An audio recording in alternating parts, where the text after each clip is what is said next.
प्रीति बेटा, तुझे जो अपनी गोद भराई में सामान चाहिए ना, तो उसकी एक लिस्ट बना के दे दे। नहीं तो कोई ना कोई सामान बेटा रह ही जाता है।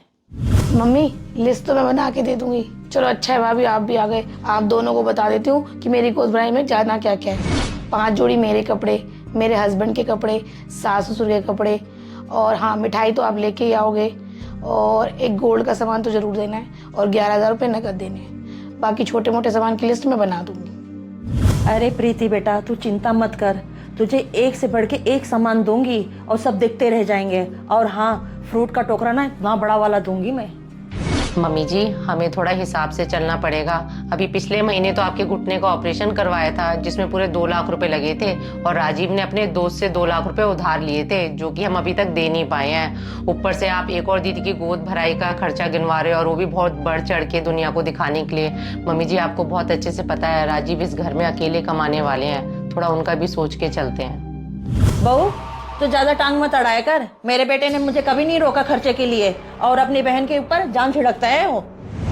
हाँ भाभी, मम्मी ना बिल्कुल ठीक कह रही हैं। भाई ना मुझ पे जान छिड़कता है। जिस टाइम मेरी शादी थी ना, मैंने जिस भी चीज पे हाथ रखा था, भाई ने मुझे वही चीज ला के दी थी, और तुम सिर्फ 50,000 के खर्चे पे मुंह बना रही हो।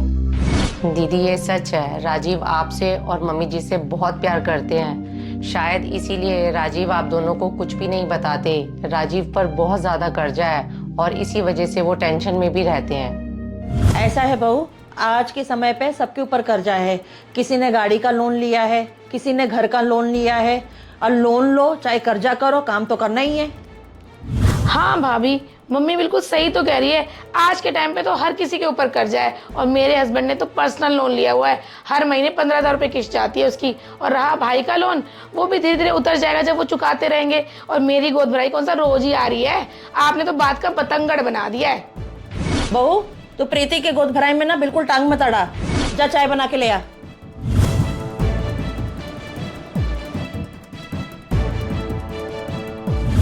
अरे बेटा, तू आ गया ऑफिस से? बड़ा लेट हो गया। हाँ मम्मी, ऑफिस से निकल रहा था तो बॉस ने एक काम और पकड़ा दिया। जितना जल्दी कर रहा था ना मम्मी, उतना ही लेट हो गया। बेटा, प्रीति तेरा इंतजार कर करके ना अभी गई है घर। हाँ मम्मी, आज मेरा बहन से मिलना ना लिखा ही नहीं था। बहुत कोशिश की मैंने ऑफिस से जल्दी निकलने की, लेकिन निकल ही नहीं पाया। बेटा, प्रीति की गोद भराई आ रही है, पूरे 50,000 का खर्चा आएगा बेटा। क्या मम्मी जी, प्रीति की गोद भराई में 50,000 का खर्चा आएगा? क्या बात कर रही हो मम्मी जी आप? हाँ बेटा, सबके कपड़े तो देने पड़ेंगे, गोल्ड का सामान भी देना पड़ेगा, और रीति रिवाज तो निभाना ही पड़ेगा ना बेटा। मम्मी जी, गोद भराई पर कपड़े तो समझ में आते हैं, लेकिन मम्मी जी गोल्ड का सामान क्यों देना? आपको पता है मेरा हाथ बहुत टाइट चल रहा है। मुझे पता है बेटा, तेरा हाथ बहुत तंग चल रहा है, लेकिन बेटियों को कौन सा रो रो दिया जाता है। ठीक है मम्मी, अब आप बोल रहे हो, लेकिन मेरे पास 50,000 तो है नहीं है, लेकिन मैं कहीं ना कहीं से इंतजाम करता हूँ मम्मी। भाई 50,000 का अरेंजमेंट कर दो, मैं आपको नवंबर तक पक्का दे दूंगा भाई। मेरा ना LIC का पैसा आएगा और आते ही आपको दे दूंगा। भाई मेरे पास पैसे होते तो मैं तुझे बिल्कुल भी न मना करता। सॉरी भाई। ठीक है भाई। डॉली, कहीं से भी पैसों का अरेंजमेंट नहीं हो पा रहा है। जिसको भी फोन करता हूँ वो मना कर देता है। राजीव, पैसों का अरेंजमेंट नहीं हो पा रहा है तो आप ज्यादा टेंशन मत लो। ज्यादा टेंशन लेने से तबीयत खराब हो जाती है। आप मम्मी से बोल दो कि पैसों का अरेंजमेंट नहीं हो पा रहा है, हमसे जितना भी बन पाएगा दीदी की गोद भराई में कर लेंगे। नहीं डॉली, मैंने मम्मी और बहन को कभी भी किसी भी चीज के लिए मना नहीं किया। अब जैसे तैसे करके मुझे 50,000 का अरेंजमेंट करना ही पड़ेगा। प्रीति, मैंने तेरे भाई को बोला ना, तेरी गोद भराई का 50,000 रुपए का खर्चा है। उसने बेचारे ने एक भी बार मना नहीं किया। वो तुझे कितना प्यार करता है बेटा। हाँ मम्मी, भाई ना बहुत प्यार करता है मुझसे। और भाभी कैसे बहाने बना रही थी कि भाई के ऊपर कर्जा है, भाई को टेंशन है।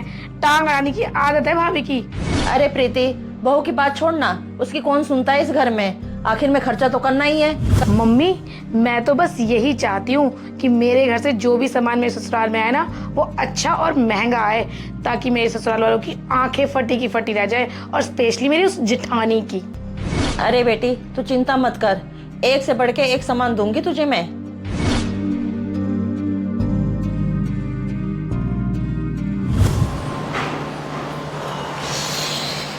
अरे बाबा,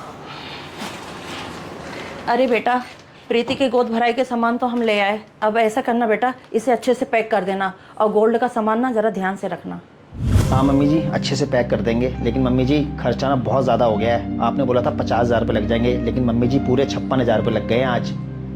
हाँ बेटा, थोड़ा सा ऊपर नीचे तो हो ही जाता है। तुझे तो पता ही है गोल्ड कितना महंगा है।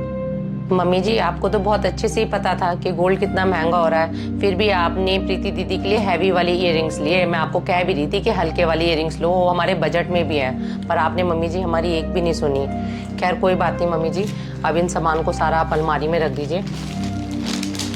चलो राजीव। सामान ना अलमारी में तो मैं बाद में रखूंगी, और सबसे पहले ना मैं सुनीता को दिखा के आती हूँ। पड़ोसियों को ना जलाना तो बनता ही है। आज तो सुनीता ना मेरी बेटी का गोद भराई का सामान ना देख के जल जाएगी। नमस्ते आंटी जी। नमस्ते बेटा, मम्मी कहाँ है? आंटी जी मम्मी तो भाई के साथ हॉस्पिटल में है। वो क्या है ना, कल रात को भाई को हार्ट अटैक आ गया। क्या तेरे भाई को हार्ट अटैक आ गया? अरे अभी उसकी उम्र ही क्या है? हाँ आंटी जी, भाई पे थोड़ा सा कर्जा हो गया था और उसी कर्जे की वजह से उसको ज़्यादा टेंशन हो गई थी, इसी वजह से उसको हार्ट अटैक आ गया। अरे बेटा सुन के तो बहुत दुख लगा। तेरे भाई के तो छोटे छोटे 2 बच्चे भी हैं। आंटी जी भाई किसी को कुछ नहीं बताता था और अंदर अंदर घुटता रहता था। डॉक्टरों ने तो उसे यहाँ तक बोल दिया है कि अगर इसने अब टेंशन ली तो इसकी जान भी जा सकती है। अच्छा बेटा मैं चलती हूँ, तेरी मम्मी को मैं फ़ोन कर लूँगी। ठीक है आंटी। मैं इतनी निर्दयी कैसे हो सकती हूँ? दुनिया को दिखाने के चक्कर में अपने बेटे को ही कर्जे में डाल रही हूँ। अगर मेरे बेटे को मेरी वजह से कुछ हो गया तो मैं अपने आप को कभी नहीं माफ कर पाऊंगी। लेकिन सर अभी 2 ही दिन तो हुए, ड्यू डेट क्रॉस हुए। सर मैं बिल भर दूंगा सर। हाँ प्लीज़ अब दोबारा फ़ोन मत करना। राजीव। हाँ बोलो डॉली। बच्चों के स्कूल से बार बार फोन आ रहा है, 2 महीने की फीस पेंडिंग हो गई है, अब तो पेनल्टी लगनी भी स्टार्ट हो गई है। डॉली आप स्कूल वालों से रिक्वेस्ट करो कि प्लीज़ हमें 10-15 दिन और दे दे। मैं कहीं ना कहीं से बच्चों की फीस का अरेंजमेंट कर दूंगा। बेटा हाँ जी मम्मी जी। वैसे तो बेटा मैं माफ़ी मांगने लायक तो नहीं हूँ, अगर हो सके तो बेटा मुझे माफ़ कर दे। मम्मी आप ऐसे क्यों बोल रहे हो, और आप इतने बड़े होके मुझसे माफ़ी मांग रहे हो? बेटा मुझे पता है तेरे ऊपर बहुत कर्जा है, फिर भी दिखावे के चक्कर में तेरा बहुत खर्चा करा देती हूँ बेटा।